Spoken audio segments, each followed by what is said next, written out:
Everyone, since many of you have requested me regarding to make a video on the recent pattern of INI-CET exam. Recently this news has come कि INI-CET exam का pattern change हो गया है and it is going to be like 45 minutes sets होने वाले हैं, 4 sets होने वाले हैं. They are going to be 50 questions that you are going to solve in 45 minutes. मतलब 200 question, मतलब तुम्हारे जो 200 questions होते थे और 180 questions which are there, that you have to solve in 4 segments. So 4 segments will be there और each segment जो है वो तुम्हें 45 मिनट के अंदर ख़त्म करना है. ठीक है, तो first of all I want to say all the very best for this INI-CET exam. Believe in your self.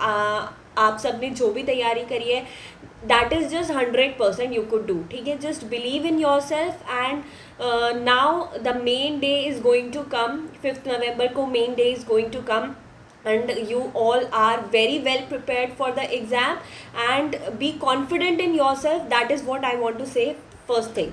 So in this new pattern, मतलब जो नया पैटर्न आया है इसमें तुम्हारा टाइम मैनेजमेंट विल डिसाइड कि तुम्हारा कौन सबसे अच्छी रैंक ले जाएगा. टाइम मैनेजमेंट क्यों डिसाइड करेगा? बिकॉज पहले क्या होता था ना, earlier the exam was like 1 go में हमें देना होता था. तो स्टार्टिंग में we people use to be slow. हम धीरे धीरे क्वेश्चन सॉल्व करते थे and first half of the INI-CET paper में 50% ऑफ द पेपर में ज़्यादा टाइम लेते थे और फिर लास्ट 50% में रश करते थे. बट नाउ अब ये नहीं हो पाएगा तुम्हारे साथ. The thing is now you have to solve each segment with an equal speed. ठीक है, तो टाइम मैनेजमेंट बहुत ज़्यादा इंपॉर्टेंट होने वाला है इसमें. और अब तुम्हें स्टार्टिंग से ही अपनी स्पीड बना के रखनी है एंड स्टार्टिंग से ही दोस्त 45 मिनट सेगमेंट में you are going to solve the paper and you are going to solve each segment अपनी एक स्पीड में. मतलब सब सेगमेंट की स्पीड सेम रखनी है तुमने. ठीक है, now what I would advise in such scenario is please mark for review कम से कम रखना, क्योंकि मार्क फॉर रिव्यू एम्स में तुम्हारे काउंट नहीं होते हैं. That doesn't go for evaluation. So keep mark for review as minimum as possible, क्योंकि तुम्हारे पास टाइम कम है and you will not be able to review all the questions at last में तो रिव्यू कर नहीं पाओगे. But what you can do is 45 minute का अगर सेगमेंट है तो ट्राई सॉल्विंग 35 मिनट्स में उन 50 क्वेश्चन को सॉल्व करने की कोशिश करो. गो with your first instinct, aggressive approach में जाओ. 35 मिनट्स में पहले क्वेश्चन सॉल्व करो. 10 मिनट्स रिव्यू के लिए रख दो कि मैंने फर्स्ट सेगमेंट रिव्यू कर लिया. ठीक है, अब देखो कोई भी सेगमेंट में ज़्यादा क्वेश्चंस नहीं छोड़ने हैं. INI-CET एग्ज़ाम में ऐसा नहीं है कि एम्स का एग्ज़ाम है +1 मार्क मिलता है सही होने पे, -1/3 कटता है अगर नेगेटिव मार्किंग होती है. तो नेगेटिव मार्किंग से डरना नहीं है. Attempt all the question as possible. जितने भी टॉपर्स होते हैं they attend 190+ questions and I give you my example. वैसे तो नवंबर INI-CET थोड़ा ईजी होता है. November INI-CET is easier to crack. I scored a rank of 1103 in May INI-CET, which is actually tougher than your November INI-CET.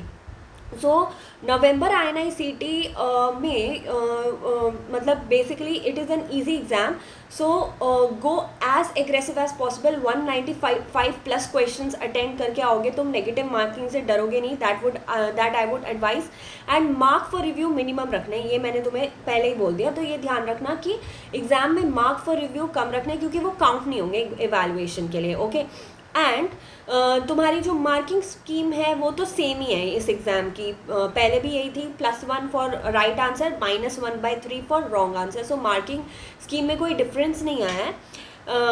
Eight the end of the paper, so see basically INI-CET का pattern इसलिए ऐसा हुआ है ताकि you can not second thing on your answer. Second thing नहीं कर सकते अब तुम आंसर में. अब तुम एंड ऑफ द पेपर में अपनी चॉइसेस नहीं बदल सकते कि जाके अब मतलब पहले तुमने पेपर अटेंड कर लिया और फिर उसके बाद रिव्यू करने लगे. Now you have to go with your first instinct. Okay, so मैं ये एडवाइस करूँगी कि हर सेगमेंट में तुम्हें पता होना चाहिए कि तुमने कितने क्वेश्चंस अटेम्प्ट किए. जैसे कि फर्स्ट सेगमेंट है, फर्स्ट सेगमेंट में तुमने सपोज 40 क्वेश्चंस अटेंड, ऐसा मत करना कि फर्स्ट सेगमेंट है 50 क्वेश्चंस है, ठीक है, ऐसा मत करना कि तुमने उसमें 10 क्वेश्चन छोड़ दिए या 20 क्वेश्चन छोड़ दिए, don't do like this. I would suggest try to be aggressive in each segment, एक एक सेगमेंट में maximum number of question solve करने की कोशिश करो। याद रखना कि सेगमेंट 1 में तुमने 5 छोड़े थे, तो सेगमेंट 2 में now you can leave only 2 और 3 क्वेश्चंस, ऐसे ही सब्सिक्वेंट सेगमेंट में, तो ये चीज़ ध्यान रखनी है, otherwise it will affect your performance. Okay, see what I will say is be more aggressive in the exam. As many questions you can attend, please attend them and go with your first instinct. जो भी question देखो PYQ topic से आया है या directly previous year question repeat है या तुमने कहीं देखा हुआ है, ऑलरेडी पढ़ा है, मेन नोट से पढ़ा है या फिर कंसाइज नोट से पढ़ा हुआ है, PYQ टॉपिक से पढ़ा हुआ है, तो just go with your first instinct, उसके बारे में ज़्यादा नहीं सोचना है, ठीक है। ओवर थिंकिंग पूरा एग्जाम को बिगाड़ देती है, don't over think, okay. And जो भी तुम पहली बार देख रहे हो question, you haven't seen earlier, मतलब को वो टॉपिक भी तुमने पहले नहीं देखा है, तो ट्राई टू रूल आउट, पहले देखो उसमें जो ऑप्शंस तुम्हें पता है, जिन ऑप्शंस के बारे में तुम्हें पता है, so try to rule out the answer. Okay, now what you can do is one day before the INICT exam try giving a mock test, mock test देने की कोशिश करो, और मॉक टेस्ट भले ही तुम सबमिट मत करना चलेगा, only I want you to have a practice of the mock test. Mock test के लिए what you can do is keep alarm, mobile में अलार्म लगा दो 45 मिनट सेगमेंट का, और जो GTs अवेलेबल है मैरो या डैम्स के, try giving them, don't submit it, at least ऐसा हो जाएगा कि एक प्रैक्टिस हो जाएगी तुम्हें, ठीक है। Do this, it will help you, main exam में बहुत हेल्प करेगा। And eight the end of exam, मतलब एग्जाम वाले दिन तुम्हें शॉक नहीं लगेगा एकदम से कि यार ये क्या हुआ, मतलब मेरा सेगमेंट सबमिट हो गया, मतलब आइडिया एक बार पहले से रह गया कि तुमने खेला हुआ है ना वो मैच, तो फिर उस दिन जब जाके खेलोगे तो ऑब्वियसली तुम्हें ज़्यादा कॉन्फिडेंस आएगा कि हाँ now you can do. So I would advise give a mock test one day before the exam, start revising previous year topic, start revising the PYQ, only do that, उसके अलावा कुछ मत करो, previous year topics and previous year question revise करो अभी last moment पे, जितने try completing 19 subjects in these last days, ठीक है। Now what I will say is you have to win each and every set separately, ठीक है। इसमें तुम्हें याद रखना है कि हर एक सेट तुम्हें जीतना है, फर्स्ट सेट है 50 क्वेश्चन का तो उसे जीतना है, फिर सेकेंड सेट, फिर थर्ड सेट, फिर फोर्थ सेट, ठीक है। और सी INICT एग्ज़ाम को लेके ना एक फोबिया होता है कि ये तो यार एम्स का एग्ज़ाम है तो कुछ घुमा के ही पूछा होगा, कुछ टफ पूछा होगा, या फिर अरे नहीं इतना डायरेक्ट क्वेश्चन नहीं आया होगा। Please don't do this mistake, क्योंकि I have seen November INICT मैंने 2 बार दिया है एंड 2 टाइम्स मतलब मैंने देखा है कि क्वेश्चंस बहुत सिंपल होते हैं यार, they are direct questions, they are some previous year topic questions, और हम ज़्यादा दिमाग लगा के जस्ट गलत कर देते हैं। So AIIMS exam is at times very very simple और easy to crack and you can get into central institute. So don't be with this phobia कि INICT एग्ज़ाम टफ है, ट्विस्ट और टर्न करके देगा, ऐसा नहीं है, ज़्यादा दिमाग नहीं लगाना है, just go with your first instinct. Questions अब तुम्हारे रिफ्लेक्सेस में आने चाहिए, ठीक है, it should come in your reflexes कि हाँ ये करेक्ट आंसर है।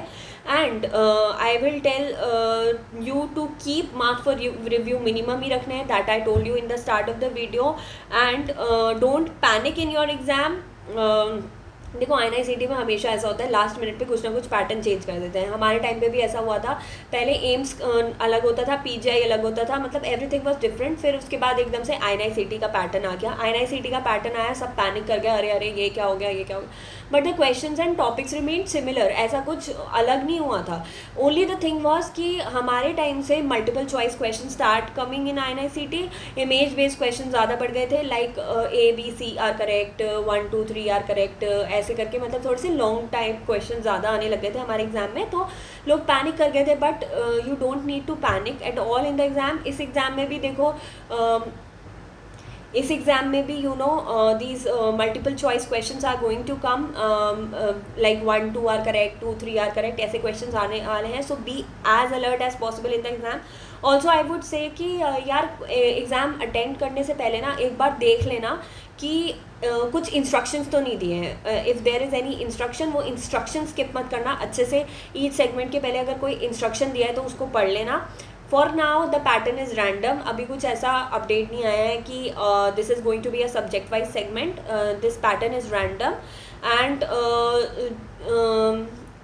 that's all for this video. I would advise, so don't panic. Pattern भले ही change हुआ है, just keep confidence in yourself.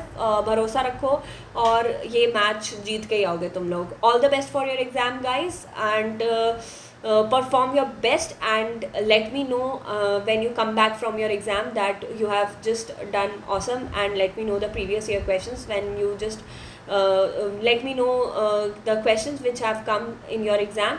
And okay, thank you for watching this video. Please share the video with your colleagues so that they will have an idea how to go through this INICET exam.